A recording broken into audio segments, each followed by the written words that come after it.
Nearly 4 decades ago, a new young star entered the NBA with big hopes and even bigger hype. People knew he would be good, but it didn't take long for him to exceed expectations of even his biggest fans. Within just months of entering the league, even other players were in awe of his abilities. He's the truth, the whole truth, and nothing but the truth. He's not human. We double-teamed him every time he touched the ball, and he still gets 35.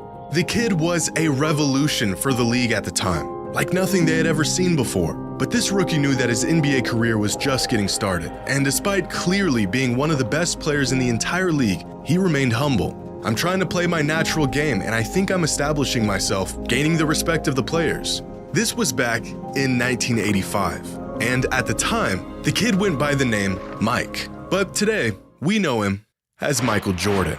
And it's safe to say all the admiration he received, even at the genesis of his career, was no exaggeration. But is this the type of season a rookie must have to eventually become one of the greatest players of all time? What is the threshold, or the signs we are looking for to truly know if a young talent will blossom into a generational superstar? Because right now, there is a rookie in the NBA who may just be on that path. And if history tells us anything, if what we've seen for decades still remains true, Victor Wembanyama is that next generational superstar. He's an unbelievable talent. He's probably one of the best prospects to enter the NBA. One of a kind type of player, and he's going to keep getting better each and every year. Yeah, he changes the game. Just try to make it difficult, try to jump. Yeah, he changes the game. Just try to make it difficult, try to jump. He's too tall. He's way too tall. Just trying to figure out what he is because we've never seen him before. Today's video is sponsored by DraftKings. The NFL playoffs are here, and DraftKings, an official partner of the NFL, is ready to give you an offer you cannot miss. Right now, all customers can get a no-sweat bet. Get a bonus bet back if your SGP or SGPX bet doesn't hit. That's right, place any same-game parlay or SGPX, and if it doesn't hit, you automatically get a bonus bet back. And if you're new to DraftKings, you are in luck, my friend, because new customers who bet just $5 will get $200 in bonus bets instantly. And if sports betting is not yet available in your state, you can still join in on the action with DraftKings Daily Fantasy Sports. Download the DraftKings Sportsbook app now. You can use my promo code JxmyHighroller and get a no-sweat bet. That's promo code JxmyHighroller only on DraftKings Sportsbook. We are now about halfway through Victor Wembanyama's rookie season, and he's been really good. All the hype we built up for the last 2 years was, for the first time in a long time, warranted. But how good has Wemby actually been? Put the media machine to the side, the absurd highlights, the crazy flashes of superhuman feats, and how good of a rookie season is Wembanyama actually having? Well, according to just about every metric, he's having one of the best rookie seasons in modern NBA history, starting with his production from night to night. Through 36 games this season, Wemby is averaging nearly 20 points, 10 rebounds, and 3 assists a game, with over 4 combined steals and blocks. The only other rookies to ever pull off these numbers were no one. He is the first and only rookie to average such a stat line. Some rookies that have come close include Shaquille O'Neal, David Robinson, Tim Duncan, Larry Bird, Blake Griffin, Larry Johnson, and Dwight Howard, which is some pretty solid company to be included with.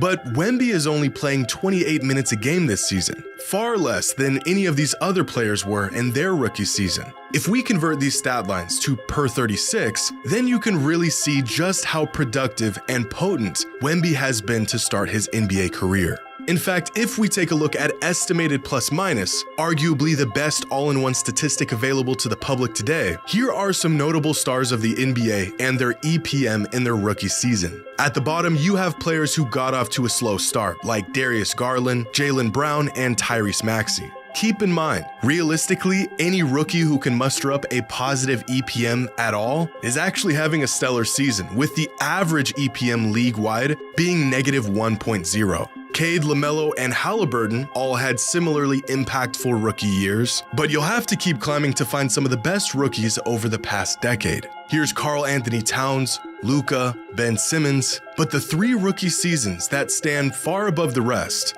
are Victor Wembanyama, Chet Holmgren, and Nikola Jokic. But here's the thing. Jokic, Holmgren, and Simmons were all not true rookies. They didn't log any NBA minutes in the season following their draft. Now, if we limit this list to true rookies, then Victor has a clear gap on even the league's brightest stars over the last 11 years. Which brings up a point that I think has been overlooked throughout Wemby's development this season. The kid just turned 20.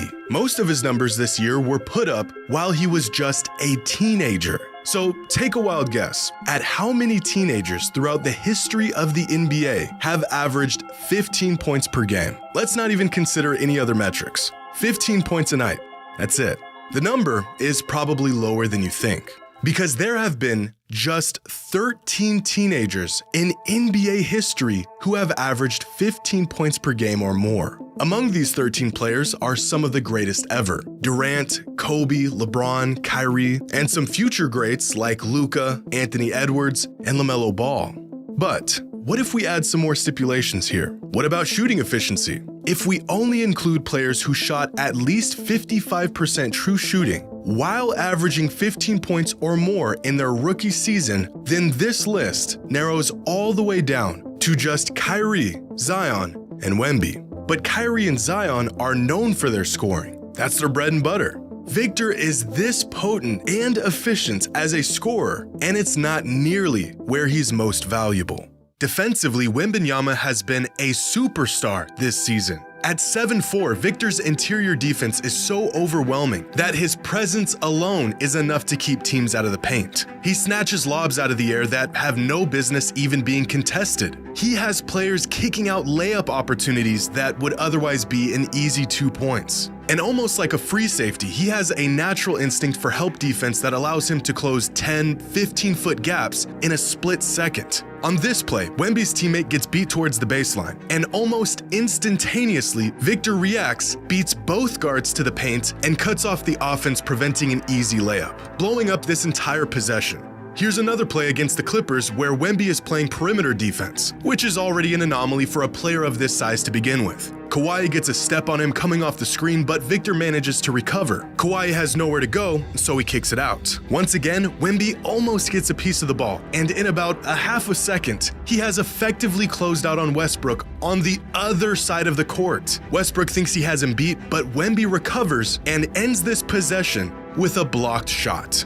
Victor Wembanyama is the only human being on this planet who could pull off this defensive sequence. So far this season, Wemby is averaging 4.23 stocks per game. That's steals and blocks combined. Now, why would I use such a precise number, you ask? Well, because it is the second most amount of stocks per game from any player over the last 15 NBA seasons. And he has managed to pull this off as a 19-year-old in his rookie season on just 28 minutes a game. For some more context, here's Victor's rookie stocks compared to every other player in the league this season. Yeah, you could make a legitimate argument that as a rookie, Wemby already has the most impactful interior defense in the league. But let's take this one step further. Here are the top 100 rookie stock seasons over the last 15 years. And of course, no one comes even close. But there are some players here that might give us some insight on the trajectory or even the archetype of player that Victor Wembanyama is. Specifically, Joel Embiid and Anthony Davis, skilled volume scorers who are capable of being defensive anchors on winning teams. But at this point in his young career, Victor is better offensively and defensively than these two future Hall of Famers. So how good is Victor Wembanyama actually? Well, better than I believe most people think. The circus act he puts on every night, the freakish length that he has somehow already figured out how to use at an ultra-elite level, the stuff that he does that you and I literally never thought we'd see in our lifetimes. It's all great, but the foundation of Wemby's game is what really sets him apart from virtually every other rookie that we've seen in recent history. He has a skill set that allows his game to thrive against any matchup anywhere on the court. He has this competitive edge about him that'll keep him hungry and working to get better each year. The kid loves to compete, which sounds obvious. But after seeing phenomenal young talents like Zion Williamson and Ben Simmons take steps backwards, despite their abilities, I think being wired this way is crucial for these young stars. Where would Giannis be today without his drive and love for the game? Even something as simple as being able to knock down his free throws at an elite rate cannot be understated. The signs of a true generational star are all there. We are talking about one of the best offensive rookie talents in league history, who, in some sort of sick joke, has managed to also be arguably the best defensive rookie ever. So based on what we've seen, which has admittedly been a small sample size, Wemby is checking off all the boxes to be the next great NBA talent. Not just a star, or even a superstar, but a transcendent, face of the NBA kind of talent. If a young player produces like the greats did, and he is improving like the greats did, and he is showing signs and flashes of being great, then he probably is. Because after taking a deeper look into his rookie season so far, barring some catastrophic injury, it would essentially be impossible to be this good this early in your career and not progress into a generational talent. So how good is Victor Wembanyama actually? Better than we thought he would be.